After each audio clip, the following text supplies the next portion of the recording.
بسم اللہ الرحمن الرحیم الرحمن علم القرآن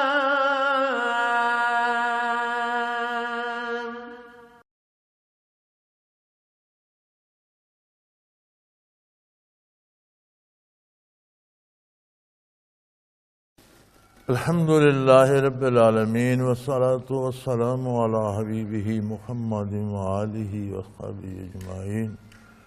اعوذ باللہ من الشیطان الرجیم. بسم اللہ الرحمن الرحیم. وَكَم مِّن مَلَكٍ فِي السَّمَاوَاتِ لَا تُغْنِي شَفَاعَتُهُمْ شَيْئًا إِلَّا مِن بَعْدِ أَن يَأْذَنَ اللَّهُ لِمَن يَشَاءُ وَيَرْضَىٰ. إن الذين لا يؤمنون بالآخرة ليسمون الملائكة تسمية الأنثى وما لهم به من علم إن يتبعون إلا الظن إن الظن لا يغني من الحق شيئا. اللهم سبحانك لا علم لنا إلا ما علمتنا إنك أنت العليم الحكيم. رب اشرح لي صدري ويسر لي امري واحلل عقدة من لساني يفقهوا قولي. رب زدني علما. مولاي صل وسلم دائما ابدا على حبيبك خير الخلق كلهم. وكم من ملك في السماوات والارض لا تغني شفاعتهم شيئا الا من بعد ان يأذن الله لمن يشاء ويرضى. فرمایا کتنے مقربان بارگاہ فرشتے ہیں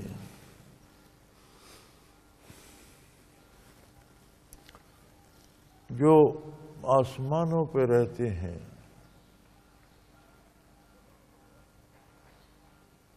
جن کی عظمت یہ ہے ہمہ وقت بارگاہ الہی میں حاضر ہیں، ہمہ وقت تسبیح کر رہے ہیں، ہمہ وقت سراپا اطاعت ہیں.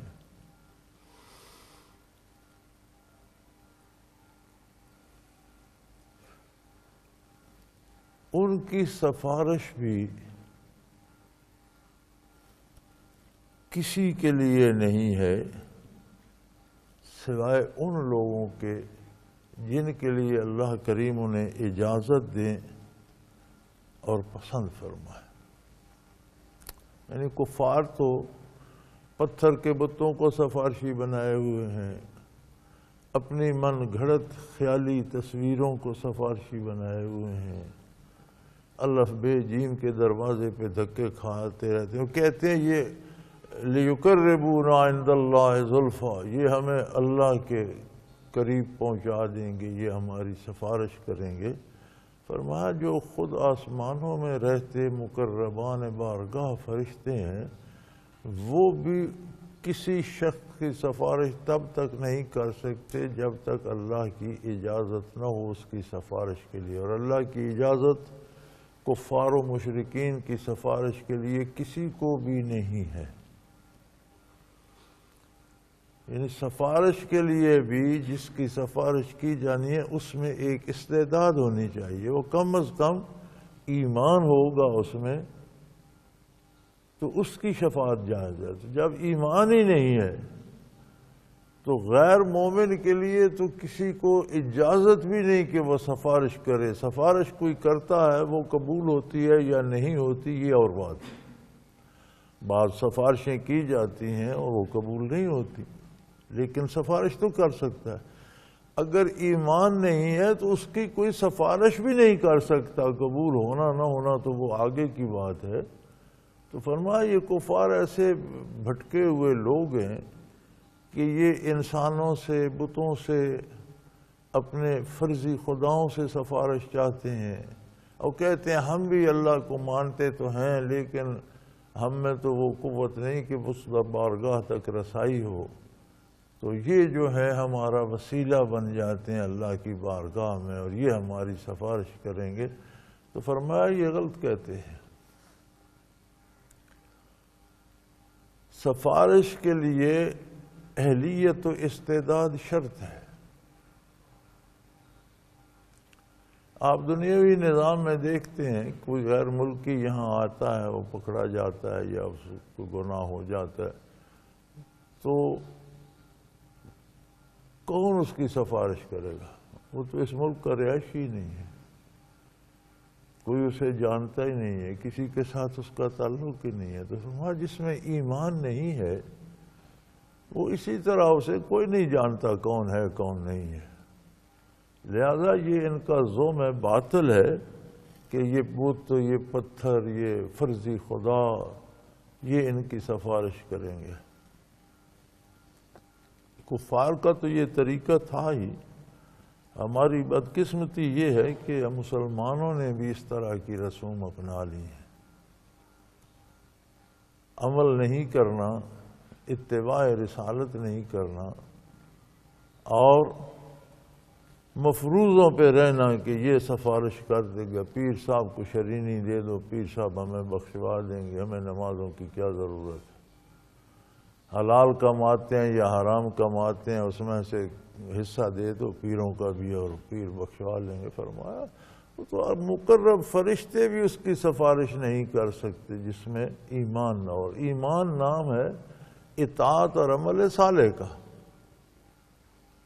شفاعت یہ ہے کہ ہم جو عمل بھی کرتے ہیں اور ہمارا ایمان بھی جس درجے کا ہے وہ اس قابل نہیں کہ وہ بارگاہ الہی میں پیش کیا جائے۔ ہماری عبادات، ہمارے سجدے، وضو بھی صحیح ہے، عقیدہ بھی درست ہے، نماز بھی وقت پر پڑھی، رکوع و سجود بھی ٹھیک کیا، پھر بھی جو کچھ ہم نے کیا وہ اپنی ہماری استعداد کے مطابق ہے، وہ بارگاہ بہت عالی ہے۔ وہاں ہمیں شفاعت کی ضرورت ہے۔ اللہ کے انبیاء، اللہ کے نیک بندے، اللہ کے فرشتے وہ ان لوگوں کی شفاعت کریں گے جن کا عقیدہ درست تھا، عمل میں کوشش کرتے تھے، پھر کمی رہ گئی، ایمان ہی نہیں ہے تو شفاعت کی اجازت ہی کسی کو نہیں ہے، تو پھر یہ بت کیا کریں گے اور الف بے جیم کیا کرے گا؟ ان الذین لا یؤمنون بالآخرۃ یسمون الملائکۃ تسمیۃ الانثی، اور یہ جو آخرت پہ ایمان نہیں رکھتے یہ کفار ہیں جنہوں نے اپنی طرف سے گھڑ کر دین بنا لیے ہیں، یہ تو فرشتوں کو مؤنث گردانتے ہیں، یعنی انہیں اللہ کی بیٹیاں کہتے ہیں، فرشتوں کو مذکر نہیں کہتے، مؤنث کہتے ہیں۔ ما لہم بہ من علم، ان جاہلوں کے پاس کیا علمی دلیل ہے کہ فرشتے عورتیں ہیں؟ ان یتبعون الا الظن، یہ محض بیہودہ خیالات کی پیروی کرتے ہیں۔ ظن بے مقصد، بیہودہ، بے فائدہ، بے اصل خیالات کو ظن کہتے ہیں۔ اس کے بھی دو درجے ہیں۔ قرآن کریم اور حدیث شریف سے جو احکام اخذ کیے جاتے ہیں، واضح قرآن کی آیت حکم دے رہی ہے یا حدیث پاک ایک کام کی واضح طریقہ بتا رہی ہے، تو یہ اسے کہتے ہیں قطعیات، یعنی قطعی حکم، فیصل جو بالکل جس میں کوئی شبہ نہیں۔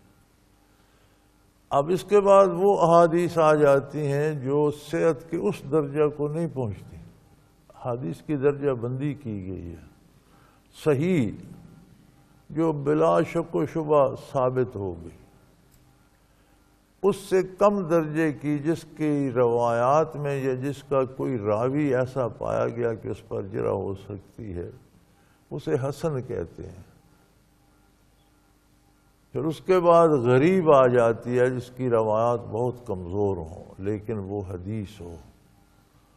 اس کے بعد پھر وہ آ جاتی ہیں جنہیں من گھڑت لوگوں نے حدیث کے نام پہ بنا لیا، ان کی تو کوئی حیثیت ہی نہیں ہے۔ اب جو حدیث حسن ہے یا کچھ حد تک اس کا ثبوت ہے لیکن قطعیت کو نہیں پہنچی، اس پر جو مسائل اخذ کیے جائیں گے انہیں ظن کہتے ہیں، ظنی کہتے ہیں۔ ظن قیاس کرنا، خیال کرنا، اور یہ محمود ہے۔ جو ظن اپنے طور پر بلا دلیل کیا جاتا ہے وہ بیہودہ خیالات ہوتے ہیں۔ تو فرمایا کفار کا تو ایمان نہیں ہے، عقیدہ نہیں ہے، کوئی دلیل انہوں نے تلاش نہیں کی، ان یتبعون الا الظن، یہ محض اپنے بیہودہ خیالات کی پیروی کرتے ہیں۔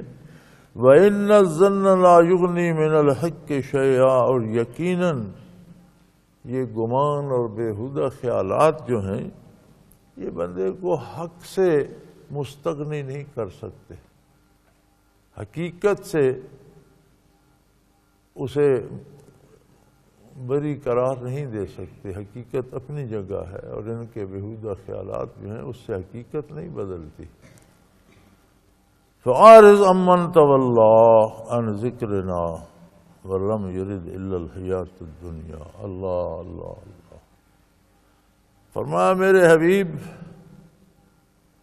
یہ اپنے بیہودہ گمانوں میں کیوں پھنسے ہوئے ہیں؟ اس لیے کہ یہ اللہ کا ذکر نہیں کرتے، اللہ کو یاد ہی نہیں کرتے، اللہ کریم کی عظمت کو پہچاننے کی کوشش ہی نہیں کرتے۔ اللہ کریم کو پہچاننے کا طریقہ ذکر الہی ہے۔ ذکر الہی کیا ہے؟ نبی صلی اللہ علیہ وسلم پر اور آپ کے بتائے ہوئے طریقے سے اللہ پر، اللہ کی کتاب پر، فرشتوں پر، آخرت پر ایمان لانا، یہ بھی ذکر الہی ہے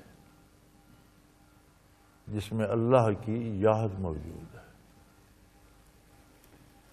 یعنی عقیدہ درست ہونا ذکر الہی ہے۔ پھر اس کے بعد اعمال کی باری آ جاتی ہے جسے عملی ذکر کہا جاتا ہے۔ وہ یہ ہے کہ ہر کام شریعت کے مطابق کیا جائے۔ ایسا کیوں کر رہے ہو؟ ایسا اللہ کا حکم ہے، تو اس میں اللہ کی یاد آ گئی، اللہ کا ذکر آ گیا، یہ عملی ذکر ہے۔ نماز پڑھتا ہے، روزہ رکھتا ہے، حج کرتا ہے، یہ سارا عملاً ذکر ہے۔ کاروبار کرتا ہے، مزدوری کرتا ہے، روزی کماتا ہے، بچے پالتا ہے، گھر بناتا ہے، شرعی حدود کے اندر حلال مال کما کے حلال پاک طریقے سے کھاتا ہے، تو سارا ذکر بن جاتا ہے۔ یہ عملی ذکر ہے۔ اب اس کے بعد باری آتی ہے ذکر کا اس سے بڑا درجہ لسانی ذکر ہے۔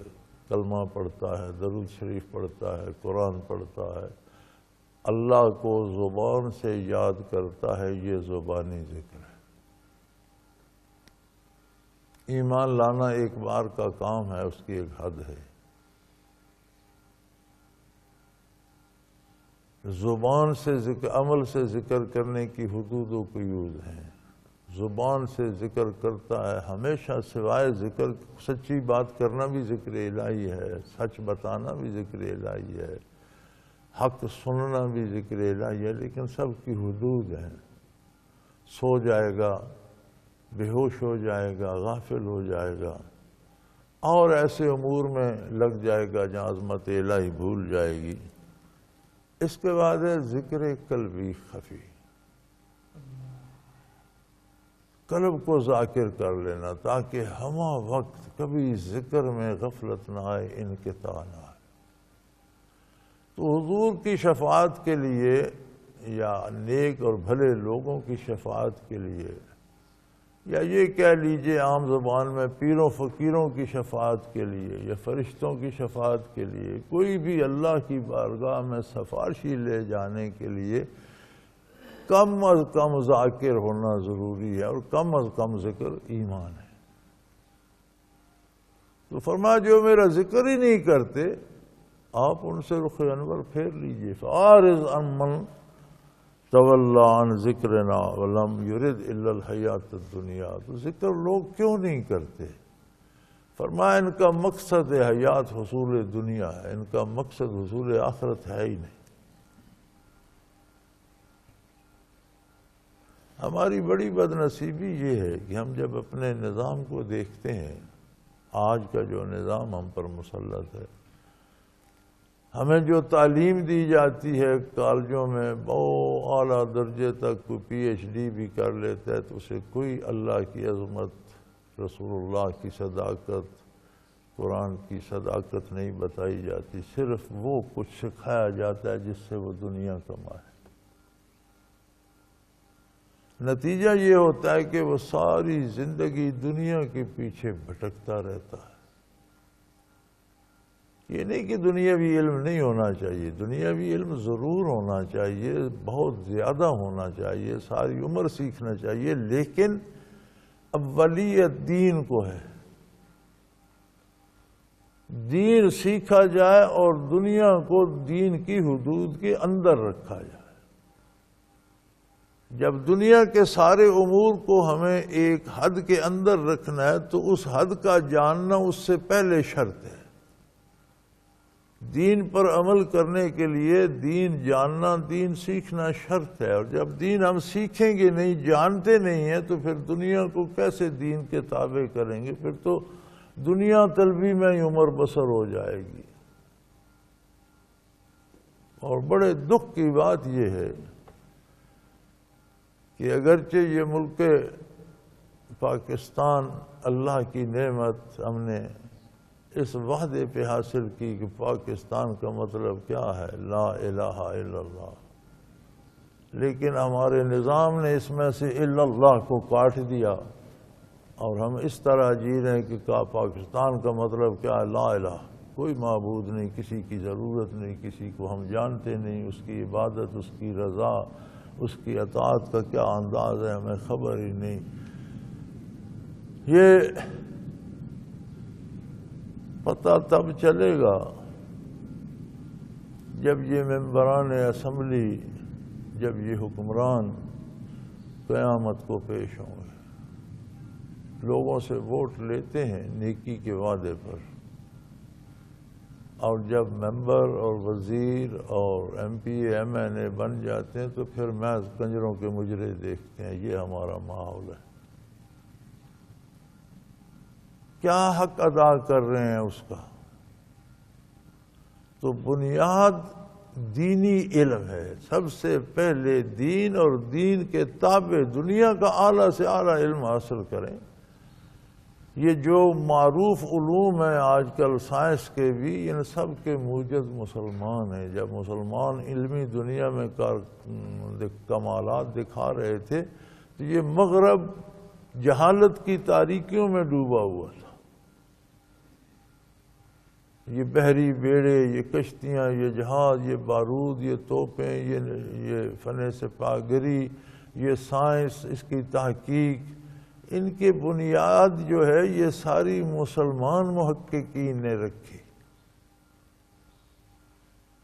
اہل مغرب نے تو اسے مزید ڈیویلپ کر کے اسی بنیاد پر وہ ایجادات بنا کر اپنے نام کر لی۔ تو گویا مسلمان دینی علوم میں فاضل تھے اور دنیاوی علوم میں بھی ماہر تھے،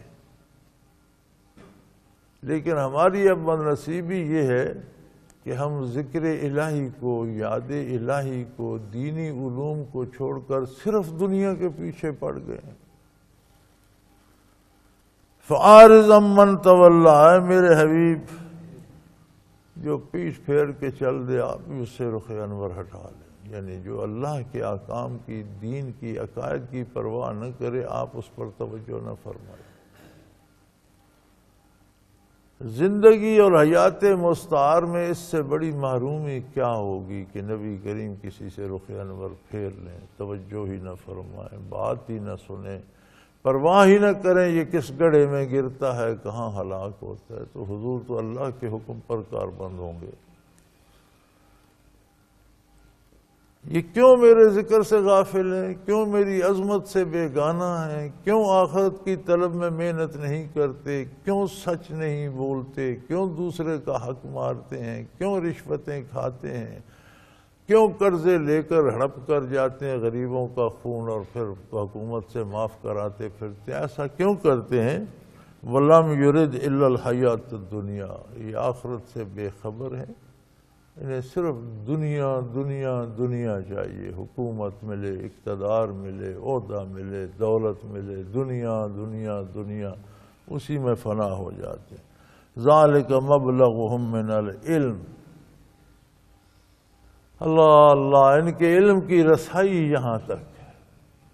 ان بد نصیبوں نے جو پڑھا، جو سیکھا، جس میں عمر لگا دی، اس علم کی رسائی یہاں تک ہے۔ وہ علم جو عظمت الہی سے آشنا کرتا، جو آخرت سے آشنا کرتا، جو آخرت کی راہیں کھولتا، جو نبی کریم صلی اللہ علیہ وسلم سے واقف کرتا، جو آپ کے اتباع کی امیدیں پیدا کرتا، انہوں نے وہ علم حاصل ہی نہیں کیا۔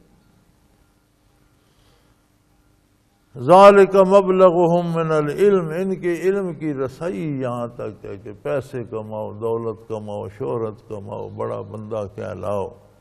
ان ربک هو اعلم بمن ضل عن سبیلہ، اور یاد رکھیں جو بھی راہ کی حق سے بھٹکتا ہے وہ کو اللہ کی نگاہوں سے پوشیدہ نہیں ہے، اللہ کریم اسے جانتے ہیں، اللہ کے علم سے باہر نہیں ہے۔ عالم، سب سے زیادہ جاننے والا، ہر ایک کے بارے، اس کے ارادوں کے بارے اللہ کریم خوب جانتے ہیں۔ وَهُوَ أَعْلَمُ بِمَنِ اهْتَدَىٰ، اور جو ہدایت پاتے ہیں انہیں بھی خوب جانتا ہے، ہر فرد سے واقف ہے، اس کے ارادوں سے، اس کی تمناؤں اور آرزوؤں سے آگاہ ہے۔ لہذا جو دنیا طلبی میں اللہ کی عظمت کو بھول جاتے ہیں انہیں بھی خوب جانتا ہے، اس کا بدلہ انہیں بھگتنا پڑے گا۔ اور جو اسی دار دنیا میں رہتے ہوئے دنیا کے کام بھی عبادت کے طریقے سے کرتے ہیں، ہر دنیا کا کام جو اللہ کی اطاعت اور نبی کے اتباع میں کیا جائے وہ دین ہے۔ اس لیے حضور اکرم صلی اللہ علیہ وسلم کے ارشاد کا مفہوم ہے کہ مومن کی دنیا بھی دین ہے، یعنی وہ جو دنیا کا کام کرتا ہے اس میں اللہ اور اللہ کے رسول کی اطاعت ہوتی ہے، وہ بھی دین ہے۔ اور کافر کا دین بھی دنیا ہے، کہ کافر جو عقائد فرضی گھڑ لیتا ہے وہ بھی حصول دنیا کے لیے۔ وَلِلَّهِ مَا فِي السَّمَاوَاتِ وَمَا فِي الْأَرْضِ لِيَجْزِيَ الَّذِينَ أَسَاءُوا بِمَا عَمِلُوا وَيَجْزِيَ الَّذِينَ أَحْسَنُوا بِالْحُسْنَى۔ زمینوں اور آسمانوں کی تمام نعمتیں، تمام چیزیں، ہر شے اللہ کریم کی ذاتی ملکیت ہے، اس کے قبضے قدرت میں ہے۔ اس لیے کہ جو برے کام کرتا ہے وہ ان کا بدلہ پائے، اور جو اچھے کام، اطاعت اور اتباع اختیار کرتا ہے نبی کریم صلی اللہ علیہ وسلم کی، وہ اس کا خوبصورت بدلہ پائے دنیا اور آخرت کے۔ یہاں عجیب بات یہ ہے، للہ ما فی السماوات وما فی الارض،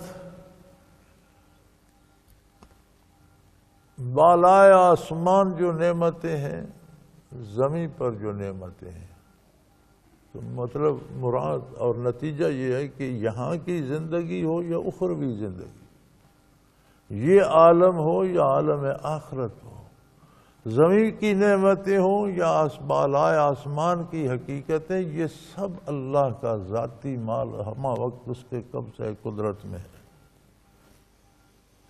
لہذا جو برائی کرتا ہے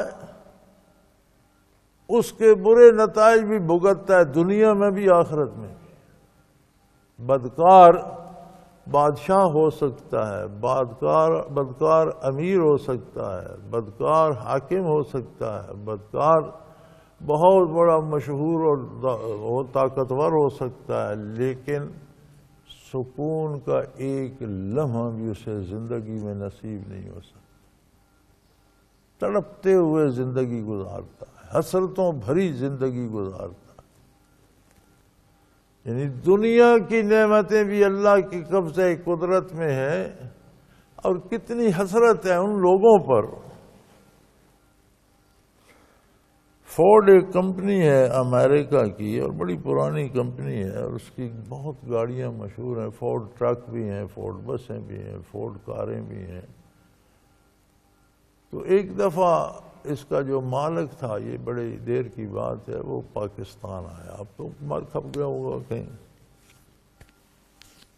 اس وقت فورڈ کمپنی کا عالم یہ تھا کہ 1 منٹ میں 2000 گاڑیاں اس کے کارخانے میں تیار ہو جاتی تھی، جو روئے زمین پر دنیا میں بانٹی جاتی تھی، تقسیم ہوتی تھی، فروخت ہوتی تھی۔ وہ پاکستان آیا اور ہمارا جو فوجیوں کا کوئٹہ کا سکول ہے وہاں اس نے خطاب کیا، اور یہ بڑا اعزاز سمجھا جاتا ہے کہ کوئی اس کالج میں خطاب کرے جس میں فوجی افسر کورس کرتے ہیں، سٹاف کالج اسے کہتے ہیں۔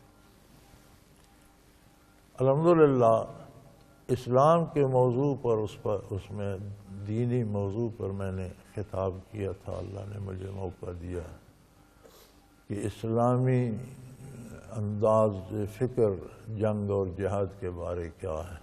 تو اس نے وہاں مسٹر فورڈ نے خطاب کیا تھا، تو پھر وہ بیٹھا جب مجلس میں تو اس کا کمانڈنٹ جرنیل ہوتا ہے، تو وہ کہنے لگا کہ میرا عالم یہ ہے کہ بسحاب پناہ دولت ہے میرے پاس، لیکن میں صرف انڈے کی سفیدی یا ابلے ہوئے چنوں کا پانی پی سکتا ہوں اور کوئی غذا نہیں کھا سکتا۔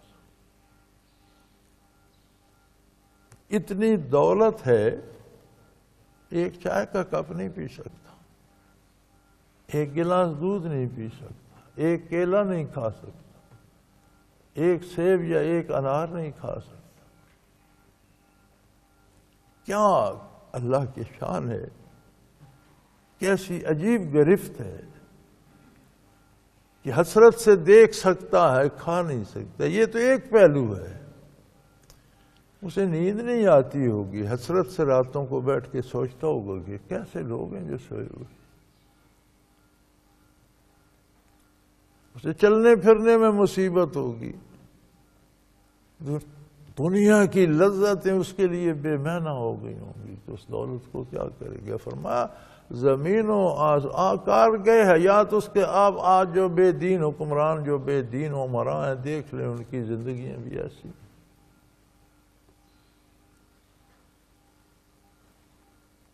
پچھلے دنوں ہمارے ایک مرکز کے عہدیدار ہمہ وقت نے وزیر اعظم کے ساتھ، آپ دیکھ سکتے ہیں، اس کی بیٹی نے ایک یہودی سے شادی کر لی۔ یہ پچھلے دنوں، پچھلے ہفتے 2 ہفتے کی بات ہے۔ یعنی ان کی آبرو بھی کوئی نہیں۔ اس باپ پہ کیا بیتنی چاہیے جس کی بیٹی زبردستی ایک کافر کے گھر چلی جائے، وہ بھی یہودی کیا؟ وہ اب بھی وزیر اعظم کے ساتھ نظر آتا ہے، تو کیا فائدہ ایسی زندگی کا؟ فرمایا دنیا و آخرت کی ساری نعمتیں اس کے قبضہ قدرت میں ہے۔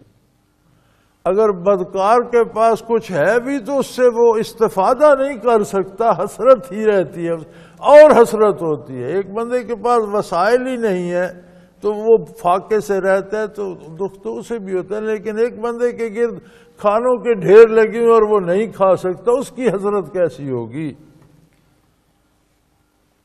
الذین یجتنبون کبائر الاسم والفواحش الا اللمم۔ بھئی سفارش ان کی ہوتی ہے جو بڑے بڑے گناہوں سے، کفر و شرک سے، بدعت سے، برائی سے بچتے ہیں، بے حیائی سے بچتے ہیں۔ اسم کہتے ہیں عملی گناہ کو، اور گناہ کی ایک قسم ایسی ہوتی ہے جو عموماً معاشرہ بھی اسے اچھا نہیں سمجھتا، خواہ وہ کافروں کا معاشرہ ہو۔ جیسے جھوٹ بولنا، اب کافر معاشرہ بھی کہتا ہے کہ یار یہ اچھی بات نہیں ہے۔ چوری کرنا، کافر معاشرہ بھی کہتا ہے یہ اچھی بات۔ تو ان گناہوں کو جنہیں عمومی معاشرہ بھی اچھا نہ سمجھتا، انہیں لمم کہتے ہیں، چھوٹے گناہ۔ کفر کرنا، آخرت کا انکار، نبی علیہ السلام کی توہین، صحابہ کی توہین، ایسے عقائد، یہ تو کبائر ہو گئے نا، بہت بڑے بڑے گناہ۔ تو فرمایا جو لوگ بڑے گناہوں سے بچتے ہیں لیکن چھوٹی موٹی غلطیاں ہو جاتی ہیں، اور فواحش کہتے ہیں کہ وہ غلطی ہو جائے تو اس پر فوراً توبہ کرے اور پھر آئندہ اس سے باز آ جائے۔ تو یہ لمم جو ہے، یہ اللہ کے نیک بندوں سے بھی کوئی غلطی ہو سکتی ہے۔ صاحب مناصب لوگ جو ہیں، ابدال، اقطاب، غوث، غلطی ان سے بھی ہو سکتی ہے، وہ انسان ہیں۔ اولیاء اللہ ہیں، نبی نہیں ہے، نبی معصوم ہوتا ہے، نبی سے غلطی نہیں ہوتی۔ تو جو نیک بندوں سے کوتاہی، سستی، کمی ہو جاتی ہے، فرمایا اس کی تو سفارش ہے۔ جو صریح اسلام کے خلاف چل پڑتے اس کی کیا سفارش ہے؟ ان ربک واسع المغفرہ، اللہ کی رحمت، تیرے پروردگار کی بخشش بہت وسیع ہے۔ لہذا خطاؤں کو جو بتقاضۂ بشریت ہو جاتی ہیں، بشرطے کہ عقیدہ درست ہو تو ان کو وہ معاف فرما دیتا ہے۔ وَأَعْلَمُ بِكُمْ، اب یہ کون تعیین کرے گا کہ یہ عقیدہ تو درست تھا، ارادہ بھی صحیح تھا، لیکن ٹھوکر لگ گئی؟ فرمایا وہ سب سے زیادہ بہتر جانتا ہے، وہ خود درجہ بندی کر لے گا۔ تمہاری یا تمہارے پڑوسیوں کی یا ارد گرد کے لوگوں کی بتانے کی ضرورت نہیں ہے، وہ خود ہمہ وقت ہر جگہ ہر ایک کے ساتھ موجود ہے، دیکھ رہا ہے، جانتا ہے۔ وَأَعْلَمُ بِكُمْ إِذْ أَنشَأَكُم مِّنَ الْأَرْضِ، وہ تو تمہیں اس وقت بھی جانتا تھا جب تمہارے ذرات، ایٹم زمین میں منتشر تھے، ان ایٹموں سے مل کر سیل بنا، وہ سیل مل کر انسانی وجود بنا۔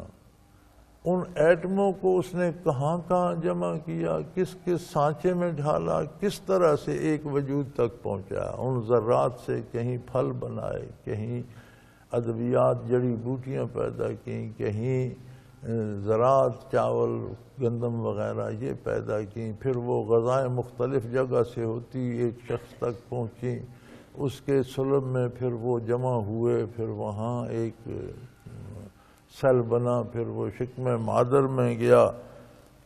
وَأَعْلَمُ بِكُمْ إِذْ أَنشَأَكُم مِّنَ الْأَرْضِ، جب تم زمین میں منتشر تھے تمہارے ذرات سے واقف تھا۔ وَإِذْ أَنْتُمْ أَجِنَّةٌ فِي بُطُونِ أُمَّهَاتِكُمْ، پھر جب تم ایک معمولی سا ننا منا چھوٹا سا بچہ بن رہے تھے ماں کے شکم کے اندر، اور وہ سیل آ کر جمع ہو رہے تھے، وہ اس وقت بھی وہ خود بنا رہا تھا، وہ اس وقت بھی تمہیں جانتا تھا۔ تم خود کو نہیں جانتے تھے جب ذرات خاکی میں تھے، وہ تمہیں جانتا تھا۔ تم صلب پدر میں تھے، خود سے واقف نہیں تھے، وہ تمہیں جانتا تھا۔ تم شکم مادر میں بن رہے تھے، ننا منا بچہ، اور وہ تمہیں بنا رہا تھا، وہ جانتا تھا، تم خود کو نہیں جانتے تھے۔ فَلَا تُزَكُّوا أَنفُسَكُمْ، اب اپنے متقی ہونے کے دعوے نہ کرو، میں بڑا پارسا ہوں، میں بڑا نیک ہوں۔ وہ تم تو خود سے بھی واقف نہیں تھے، تمہیں تو وہ جانتا تھا۔ لہذا اگر ایمان بھی نصیب ہو جائے، نیکی اور تقوی بھی نصیب ہو جائے، تو یہ دعوے نہ کرو، اس کی اطاعت سمجھو اور جھک جاؤ، اور خشوع خضوع حاصل کرو، اور خاکساری اختیار کرو۔ فَلَا تُزَكُّوا أَنفُسَكُمْ، نیکی میں بھی، اللہ کی اطاعت میں بھی اپنی بڑائی مت لے آؤ، اس کی بڑائی رہنے دو، اس کی کبریائی ہے، تم کچھ نہیں ہو۔ اگر تم بہت نیک ہو گئے پارس، پھر بھی تمہاری کیا حیثیت ہے؟ عظمت اس کے حصے میں ہے۔ وَأَعْلَمُ بِمَنِ اتَّقَىٰ، جو نیک ہیں ان سے وہ خوب واقف ہے، نیکی پر اجر اس نے دینا ہے۔ لہذا اپنی عبادتوں پر بھی، اپنی نیکی پر بھی فخر کرنا چھوڑ دو، خود کو پارسا سمجھنا چھوڑ دو۔ جو معروم ہے وہ تو ہے ہی معروم۔ یہ بہت بڑی معرومی ہے کہ کوئی نیکی کر کے راندے درگاہ ہو جائے، اسے اپنی نیکی پہ گھمنڈ ہو جائے، غرور ہو جائے، اور اللہ اسے اس بارگاہ سے نکال دیں، دردکار دیں، یہ بہت بڑی معرومی ہے۔ جو معروم ہے وہ تو ہے ہی معروم۔ ایک غریب ہے وہ تو ہے ہی مفلس۔ ایک بندہ ملک کا حکمران ہے، جب اسے جیل میں ڈال دیا جاتا ہے اور اسے تھرڈ کلاس قیدیوں کے ساتھ رکھا جاتا ہے، تو جو اس کی کیفیت ہوتی ہے وہ جانتا ہے۔ تو فرمایا نیکی کر کے بھی برباد نہ کرو، عظمت اللہ کے لیے ہے، نیکی پر فخر نہ کرو، اگر کوئی واقعی نیک ہے تو اللہ کو بتانے کی ضرورت نہیں، وہ خود جانتا ہے، وہ اعلم بمن اتقی، کون نیکی کر رہا ہے اسے وہ خود خوب جانتا ہے۔ آخر دعوانا ان الحمدللہ رب العالمین۔ اللہ اللہ اللہ اللہ اللہ اللہ اللہ اللہ۔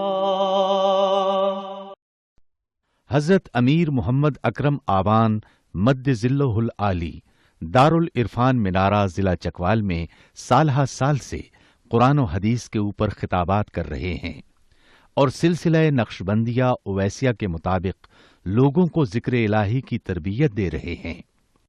وہ قرآن پاک کی تفسیر ترتیب وار بیان کر رہے ہیں۔ تفسیر قرآن کو وہ موجودہ ملکی اور بین الاقوامی حالات کے مطابق بیان کرتے ہیں۔ موٹر وے سے کلر کہار کے انٹرچینج سے نکلتے ہوئے کلر کہار کی جھیل سے ہوتے ہوئے میانی، بوچھال اور نورپور سے گزرتے ہوئے دارالعرفان منارہ پہنچ سکتے ہیں۔ حضرت امیر محمد اکرم آوان نے بچیوں اور بچوں کی دینی اور دنیاوی تعلیم کے لیے سقارہ اکیڈمی کے نام سے ایک درسگاہ بھی قائم کی ہے، جس کا افتتاح ملک پاکستان کے صدر جنرل محمد ضیاء الحق نے اپنے دست مبارک سے کیا تھا۔ وہ تمام احباب جو اسلام کی طلب رکھتے ہیں ان سے گزارش ہے کہ دارالعرفان منارہ ضلع چکوال میں امیر محمد اکرم آوان صاحب کے خطابات سے مستفید ہوں۔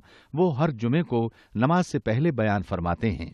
ہر ماہ کی پہلی اتوار کو ماہانہ اجتماع ہوتا ہے جس میں آپ خصوصی خطاب فرماتے ہیں اور پاکستان کے چاروں صوبوں سے احباب اس اجتماع میں شرکت کرتے ہیں۔